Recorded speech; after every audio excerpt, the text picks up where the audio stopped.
আওয়ামী লীগ কখনো নিঃশেষ হয়নি, হবে না।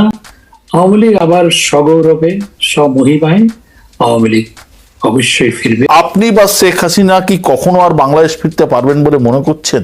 অবশ্যই যাব, অবশ্যই যাব। হাসিনা দেশ ছাড়া, খালেদা জিয়া চিকিৎসার কারণে দেশের বাইরে, তারেক জিয়ার বিরুদ্ধে মামলার পাহাড়, তাহলে মানে ইউনূস তো ফাঁকা মাঠে একা গোল করে যাচ্ছেন।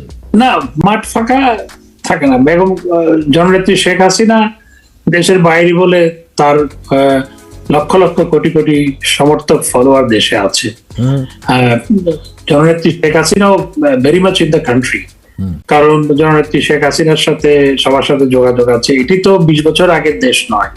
20 বছর আগে আপনার পক্ষে সম্ভব ছিল না সবার সাথে কমিউনিকেট করা। এখন তার পক্ষে কমিউনিকেট করা খুবই সহজ সম্ভব, এবং সবার সাথে উনি কথা বলেন, অনেকের সাথে কথা হয়। আপনারা দেখতেও পান মাঝে মধ্যে এগুলো লিক হয়। বেগম খালেদা দিয়ে চলে গেল, তার দল তো আছে, তার দলের নেতৃবৃন্দ আছে, এবং তারেক রহমান তো গত 17 বছর ধরেই, 17-18 বছর ধরেই দেশের বাইরে থেকেই তো তিনি তার দলকে নেতৃত্ব দিয়ে যাচ্ছেন। সুতরাং জননেত্রী শেখ হাসিনা দেশের বাইরে, বেগম খালেদা জিয়া চিকিৎসার জন্য বাইরে গেছেন, তারেক রহমান দেশের বাইরে। এই জন্য খুব পুলকিত হওয়ার কোনো কারণ আমি, অর্থাৎ যারা এখন দেশ চালাচ্ছে তাদের খুব পুলকিত হওয়ার কোনো কারণ আমি দেখি না। কারণ যখন রিক্সাওয়ালারাও যখন একটা মিছিল করে তখন বলে যে এই যে স্বৈরাচার ফেরত এসছে রিক্সাওয়ালা হয়ে। যখন নার্সরা মিছিল করে তখন বলে যে স্বৈরাচার ফেরত এসছে নার্স হয়ে। যখন আপনার মাজারের যারা ভক্ত খাদেন তারা যখন মিছিল করে বলে স্বৈরাচার ফেরত এসছে আপনার মাজারের খাদেম হয়ে। সুতরাং ওনারা তো সবার মধ্যেই শেখ হাসিনাকে দেখার চেষ্টা করে। কিন্তু আপনাদের কর্মীদের মধ্যে আপনারা তো নেতারা কেউই প্রায় দেশে নেই, কর্মীদের মধ্যে কি সেই লড়ার মনোবলটুকু আছে?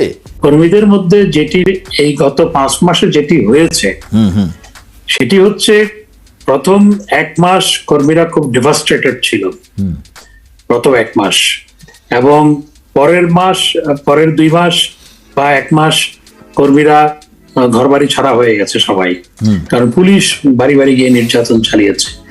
এখন কর্মীদের মধ্যে যে স্পৃহা জেগেছে, ডু অর ডাই, যখন দল ডাক দিবে তখন নামবে। এখন যেহেতু দেওয়ালে পিঠ থেকে গেছে, সুতরাং কর্মীদের মধ্যে একটি স্পৃহা জন্মেছে, ডু অর ডাই, এবং যখন দল বা নেত্রী যখন ডাক দিবে তখন কর্মীরা ঝাঁপিয়ে পড়ার জন্য মানসিকভাবে প্রস্তুত হয়েছে। মানে আপনারা সঠিক সময়ের জন্য অপেক্ষা করছেন বলছেন? না, আমরা দেখুন, আমরা কোনো কিছু হলেই তো বলে যে এটা আওয়ামী লীগ করছে, কোনো কিছু হলে বলে যে এটা আওয়ামী লীগ করছে। তা আমরা আওয়ামী লীগের জন্য কিছু করছি না, ওনারা কতটুকু পারছে সেটা দেখার চেষ্টা করছি। তা আওয়ামী লীগ এখন কিছুই করছে না।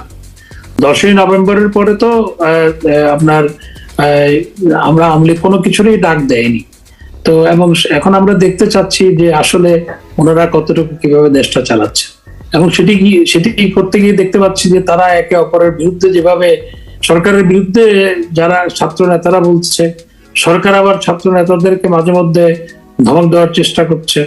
আমরা দেখার চেষ্টা করছি আসলে তারা কতটুকু পারছে। এখন তো দেখা যাচ্ছে মেজর ডালিমকেও হিরোর মর্যাদা দেওয়া হচ্ছে। মেজর ডালিম সামনে আসছেন, ভাষণ দিচ্ছেন। দেখুন, একজন মেজর ডালিম বঙ্গবন্ধুর আত্মস্বীকৃত খুনি, তিনি একটা ইন্টারভিউ দিলেন আরেকজনের সাথে, এতে দেশের ইতিহাস কখনো বদলাবে না, বদলায়নি। একজন মেজর ডালিম আগেও বিভিন্ন সাক্ষাৎকার দিয়েছে, সুতরাং তার এক সাক্ষাৎকারে দেশের ইতিহাস কখনো বদলাবে না। ইতিহাস বদলানোর বহু চেষ্টা হয়েছে বঙ্গবন্ধুকে হত্যা করার পর, ইতিহাস তো বদলাতে পারেনি, ইতিহাস কখনো বদলাবে না। আর কিছু লোকের কাছে তো মেজর ডালিমকে তো কিছু লোক পছন্দ করে, যারা বঙ্গবন্ধুকে চায়নি, দেশ চায়নি, স্বাধীনতা চায়নি, যারা পাকিস্তান চেয়েছিল, তারা তো মেজর ডালিম, তাদের কাছে মেজর ডালিম তাদের কাছে একজন ব্যক্তিত্ব। সুতরাং এই হাতে গোনা কিছু মানুষের কাছে একজন মেজর ডালিম কি বলবে কিছু না।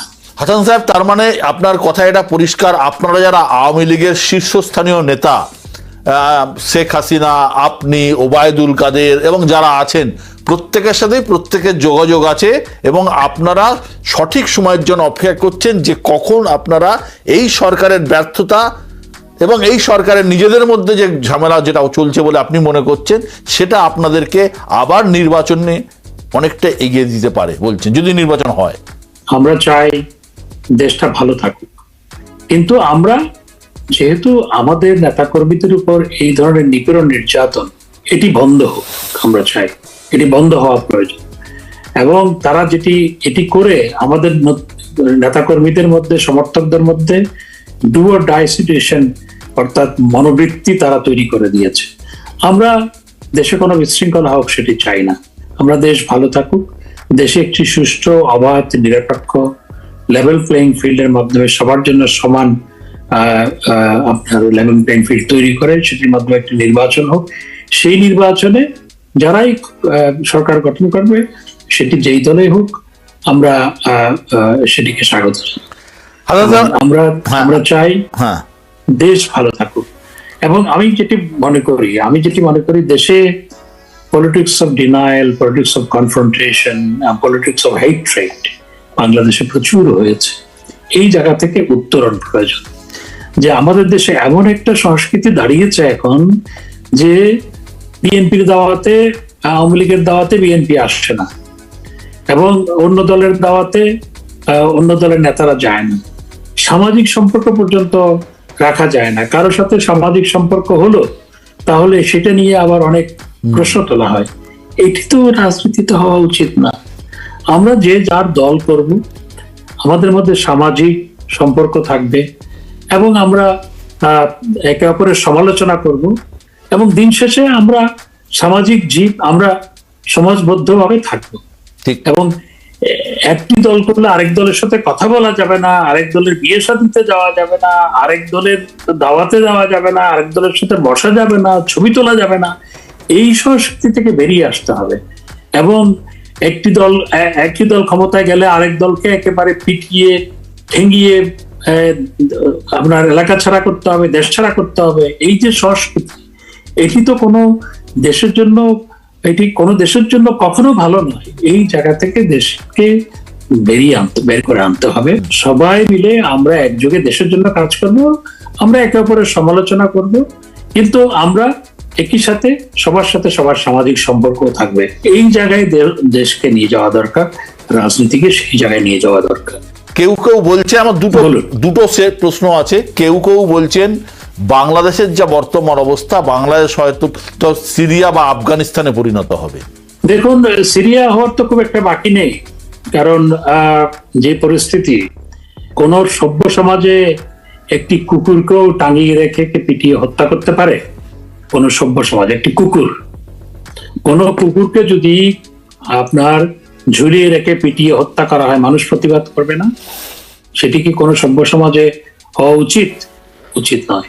আমাদের দেশে মানুষকে, পুলিশকে, আওয়ামী লীগের নেতা কর্মীদেরকে ঝুলিয়ে রেখে আপনার পিটিয়ে হত্যা করা হয়েছে, এবং সেটি নিয়ে চারপাশে দাঁড়িয়ে উল্লাস করা হয়েছে, ছবি তোলা হচ্ছে, ভিডিও করা হচ্ছে। তো এটা সিরিয়া হতে তো খুব একটা বাকি নেই। এবং আমি জানি না আফগানিস্তানেও এইভাবে মানুষ পিটিয়ে, তালেবানরা কোনো ক্ষেত্রে করেছিল, সেখান থেকে সেই ধারণাটা নেওয়া হয়েছে অনেকে বলছে। তো এটি হতে তো খুব একটা বাকি নেই আসলে। এবং বাংলাদেশ এখন মবের মূল্য, মব জাস্টিস, একটা আপনার মিছিল গেল যে অমুককে পদত্যাগ করতে হবে, উনি পদত্যাগ করতে বাধ্য হলেন। হেডমাস্টারকে পদত্যাগ করতে হবে, যেই হেডমাস্টার পিতৃতুল্য পূজনীয়, সেই হেডমাস্টারকে ঘেরাও করে ছাত্ররা শুধু অপদস্থ করেছে তা নয়, তাকে শারীরিক নির্যাতন করা হচ্ছে, তিনি পদত্যাগ করছেন। কলেজের প্রিন্সিপাল, এগুলো তো কোনো সভ্য দেশে হয় না। এগুলো সিরিয়াতেও হচ্ছে কিনা আমি জানি না, কারণ সিরিয়া সম্পর্কে যেটুকু খবর পাই সেটুকু পাই, বাকিটা জানি না। আমাদের দেশে যেটি হয়েছে বা হচ্ছে, যে এটা হতে তো খুব বেশি বাকি। আমার শেষ প্রশ্ন, দুঃখজনক, রাজনীতিতে কোনো কিছুই অসম্ভব নয়। বাংলাদেশকে বাঁচাতে ভবিষ্যতে কোনোভাবে, আমি হয়তো অবাস্তব প্রশ্ন করছি, আওয়ামী লীগ আর বিএনপি কি এক হলেও হতে পারে? দেখুন, দেশের গণতন্ত্রের জন্য, দেশের উন্নয়ন অগ্রগতির জন্য আমি আগেও বলেছি যে আমরা যে কোনো রাজনৈতিক দলের সাথে কাজ করতে, গণতান্ত্রিক রাজনৈতিক দলের সাথে আমরা কাজ করতে আমাদের কোনো দ্বিধা নেই। সেটি যদি বিএনপিও হয়, দেশের উন্নয়ন অগ্রগতি, গণতন্ত্রের মুক্তি, গণতন্ত্র পুনঃপ্রতিষ্ঠার জন্য যে কোনো রাজনৈতিক দল, গণতান্ত্রিক রাজনৈতিক দল, সেটি বিএনপি হলো, তাদের সাথে কাজ করতে আমাদের কোনো দ্বিধা নেই। জামাত? দেখুন, জামাত ইসলামী দেশের স্বাধীনতাটা চায়নি, এবং জামাত ইসলাম এখনো স্বাধীনতা যুদ্ধের সময় তাদের ভূমিকা নিয়ে তাদের অনুশোচনা তারা প্রকাশ করেনি। কি হবে আওয়ামী লীগের ভবিষ্যৎ? আওয়ামী লীগের এরকম বিপর্যয়কর অবস্থা অতীতেও হয়েছে। ৭৫-এর পর বঙ্গবন্ধু শেখ মুজিবুর রহমানকে সপরিবারে হত্যা করা হয়েছিল ৭৫-এ, এবং এর পরের যে ফ্রন্ট র্যাঙ্কিং লিডার ছিল, জাতীয় ৪ নেতাকে হত্যা করা হয়েছিল, সমস্ত নেতাদেরকে, অনেক কর্মীদেরকে গ্রেপ্তার করা হয়েছিল, হাজার হাজার নেতাকর্মী ভারতে পালিয়ে গিয়েছিল তখন, এবং তখন জয় বাংলা নিষিদ্ধ করা হয়েছিল। তখন ৭৫-এর পরে, তখন পরিবর্তিত পরিস্থিতিতে, তখনও পাকিস্তানের সাথে ঘনিষ্ঠ সম্পর্ক স্থাপন করা হয়েছিল, এমনকি কেউ কেউ তখন পাকিস্তানের সাথে কনফেডারেশন করার চেষ্টা করেছিল। এবং সেই বিপর্যয়কর পরিস্থিতি থেকে তখন বঙ্গবন্ধুর নাম নেওয়া যেত না, মুক্তিযোদ্ধারা পরিচয় দিতে, সহজে পরিচয় দিতে পারত না, আজকের যে পরিস্থিতি। এবং সেই পরিস্থিতি থেকে আওয়ামী লীগ সেই পরিস্থিতির উত্তরণ ঘটিয়ে আওয়ামী লীগ দেশের রাষ্ট্র ক্ষমতায় জননেত্রী শেখ হাসিনার নেতৃত্বে, বঙ্গবন্ধু কন্যা জননেত্রী শেখ হাসিনার নেতৃত্বে 5 বার রাষ্ট্র ক্ষমতায়। আপনার কাছে আমার প্রথম প্রশ্ন, দুদেশের ভাগ্য জন্মলগ্ন থেকে একই সূত্রে বাঁধা। শুধু জাতীয় সঙ্গীত নয়, আমাদের জীবন জীবিকা, বিশেষ করে আমাদের পশ্চিম বাংলার সাথে বহু কিছুই পরস্পরের সঙ্গে যুক্ত, সম্পৃক্ত। আপনার কি মনে হয় দুই দেশের সম্পর্ক এখন ঠিকঠাক পথে এগোচ্ছে? আমার তো তাই মনে হচ্ছে। আমার মনে হয় যে আমাদের সম্পর্ক আরো উন্নতি হবে। এবং আপনি জানেন, আমরা ইন্ডিয়া এবং বাংলাদেশ অনেকগুলো রিভার আমরা একত্রে শেয়ার করি। তো সেই জন্য আমরা চাই যে ইন্ডিয়ার সাথে আমাদের সম্পর্ক আরো মজবুত হোক এবং এটা আরো উত্তরোত্তর বৃদ্ধি পাক। বিশেষ করে পশ্চিম বাংলা, যে আমরা যে রাজ্যে বসবাস করি, আমরা একই ভাষায় কথা বলি, আমাদের পোশাক, আমাদের খাওয়া দাওয়া, আমাদের সমস্ত কিছুই প্রায় এক। সেই জায়গায় এই আমাদের সাথেও তো আপনাদের একটা বিশেষ সম্পর্ক রয়েছে। অবশ্যই আমরা পশ্চিমবঙ্গের রাইটারদের লেখা, মানে কতজনের যে লেখা পড়েছি, যে শীর্ষেন্দু বলেন, সুনীল বলেন, বুদ্ধদেব গুহ বলেন, আপনি শ্যামল গঙ্গোপাধ্যায় বলেন, আমার ওনার খুব, এই যে উনি হাট বাজার নিয়ে একটা লেখা লিখেছেন, ওইটা আমার খুব প্রিয়। আমি নিজে বাংলাদেশের হাট বাজারে ঘুরে বেরিয়েছি অনেক। আমার মনে হয় যে ওনার মতো একটা লেখা আমিও বুঝিয়ে লিখতে পারবো। আমার পরের প্রশ্ন, সীমান্তে বিজেপি বিএসএফ এর কাজে বাধা দিচ্ছে, সীমান্তরক্ষী বাহিনী যখন কাঁটাতারের বেড়া দেওয়ার চেষ্টা করছে, তাতে কোনো আপত্তি আছে বা আপত্তি কিসের? ফ্ল্যাগ মিটিংও হয়েছে গতকাল। এগুলো দেখেন, এই পুরো বাংলাদেশ আর ইন্ডিয়ার মধ্যে তো প্রায় 4,500 কিলোমিটার জুড়ে বর্ডার। তো এই বর্ডারে একটু দু একটা এরকম ঘটনা ঘটে, এবং আমার মনে হয় না যে এটা নিয়ে, এটা তো ফ্ল্যাগ মিটিংকে এটা মিটিয়ে ফেলা হয়। আমাকে কিছুক্ষণ আগে আমার সাথে কথা হচ্ছিল বাংলাদেশের প্রাক্তন পররাষ্ট্রমন্ত্রী হাসান মেহমুদ সাহেবের সাথে। তিনি বলছিলেন বাংলাদেশের অর্থনীতি শেষ, বাংলাদেশের অবস্থা খুব খারাপ, ইকোনমিক্যালি বাংলাদেশ খুব খারাপ অবস্থার মধ্যে দিয়ে যাচ্ছে। উনি যখন তথ্যমন্ত্রী ছিলেন তখন তাকে সবাই বলতো মিনিস্টার অফ ডিসইনফরমেশন, এবং উনি জোর জার করে লবিং করে ফরেন মিনিস্টারও হয়েছিলেন। অথচ উনি, মানে দেখা যেত যে ফরেন মিনিস্ট্রির কাজ বাদ দিয়ে পলিটিক্যাল কথাবার্তা বলতেন। তো ওনার কথা, আর ওনার নামে যে সমস্ত করাপশনের অভিযোগ আছে, এটা নিয়ে আপনাদের ওনাকে জিজ্ঞেস করা উচিত ছিল।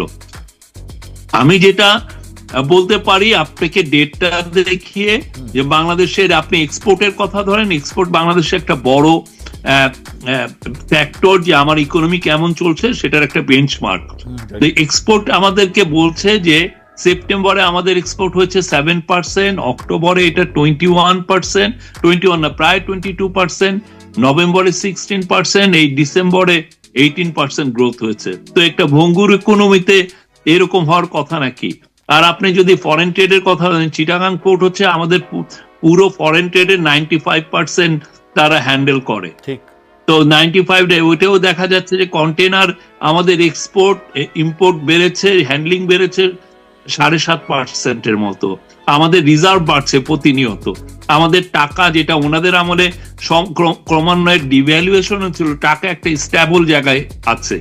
ম্যাক্রো ইকোনমিক স্টেবিলিটি আমাদের ফিরে আসছে, ব্যাংকিং সেক্টরে হেলথ একটা ফিরে এসছে। এবং আপনি যদি IMF ওয়ার্ল্ড ব্যাংকের রিপোর্ট গুলো পড়েন, আপনি আরো ইন্ডিকেশন গুলো পাবেন।